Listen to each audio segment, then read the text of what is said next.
to make a law that says racism should not be the reason you kill a child. We need to stand together. This is the HBCU, and we're so divided. There's still light skin versus dark skin. Team white skin versus dark skin. Why are we not together? We need to work together to show people we are somebody. Because believe it, the jobs that you fight for will be won by somebody with a different colored skin than you because they know somebody else with a different colored skin than you. They promise us jobs and not careers. They promise us a second-rate education compared to these other people. And we're not upset. We need to take and be proud of who we are. Every day you should be waking up proud that you are black, that you are powerful, that you are somebody. We're the trendsetters. We've built this country. Without us, this country would not exist. They had to take us from a land we didn't want to leave, our natural resources, and they rape our land every day. They rape it proudly. And they say that every gem that comes from there is precious because they understand that they are raping us. And we're happy to wear the shiny. And they want to say this is why this young man was killed. You got a man on Fox News who says stop wearing hoodies. That will solve all of this. Just don't wear hoodies. What? And you are what? This is a Hispanic man.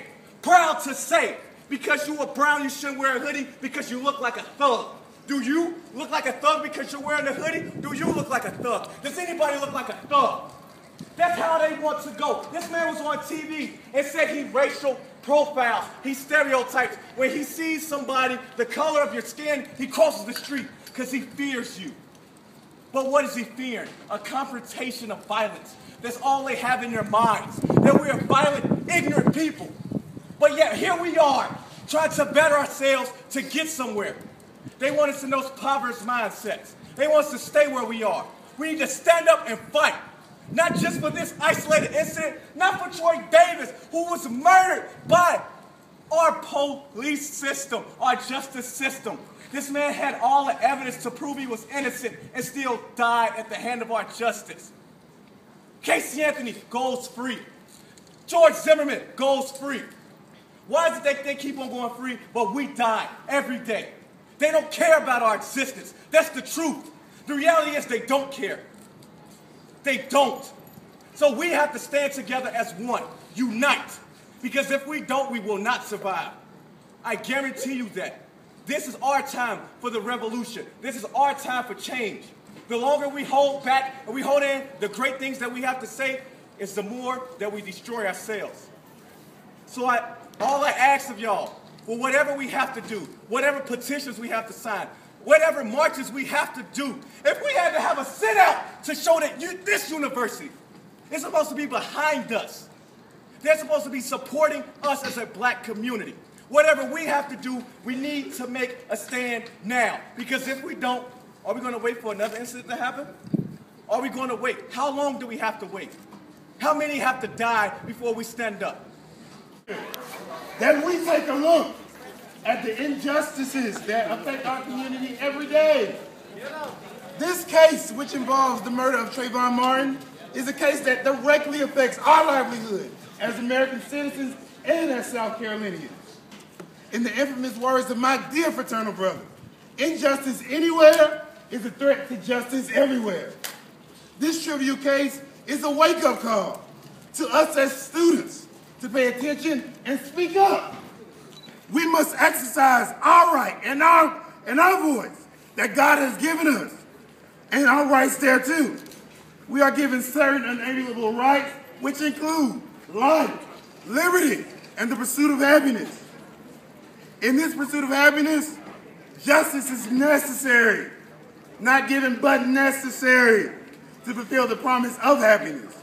And by us standing and being informed advocates of this Trayvon Martin family case, we are surely progressing to being better citizens, students, and issue-focused students who will make an impact on this world, because at the end of the day, we are visionaries preparing for a world that will make us better people and better individuals. Thank you.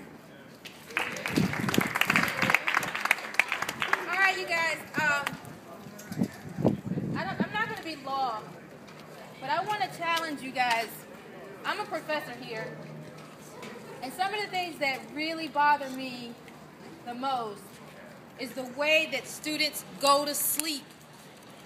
You guys got to open your minds, become more aware and more conscious so that you'll know how to react to things when they happen. I want to know how many people are registered to vote. Not enough. Not enough.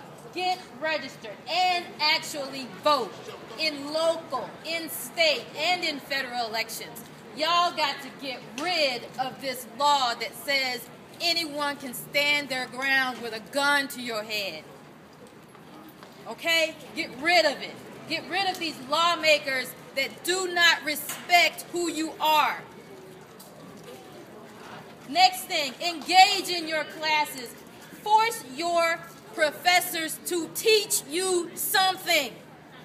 Don't be passive. Don't be passive. Make us do our jobs for you. That's all.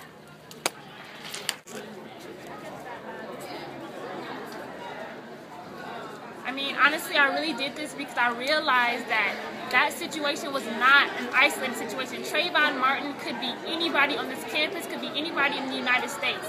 Black people have to be informed. We have to stand together.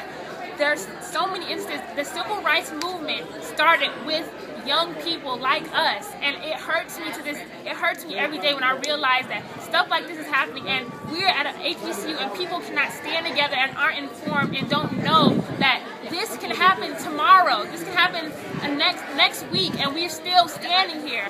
I remember somebody told me one time that during the Holocaust, Hitler started with one single group of people, and every single, as time passed, he added to that group. So at one point, people were like, "Oh, that's not affecting me. I'm not going to do anything about it because I'm not in that group." And then he expanded. "Oh, that's still not affecting me. I'm not going to do anything." And it got to the point to where everybody was affected. Anybody not like him was affected. And that's exactly what can happen here in the United States if we stand and don't look at the fact that this is not isolated. This can happen to anybody. Anybody. So that is why I feel like this was super important. I don't want to I'm not trying to, start any ruckus. I'm not trying to make any problems, but I do need us as HBCU, as young people, to come together and realize that this campus can make a difference.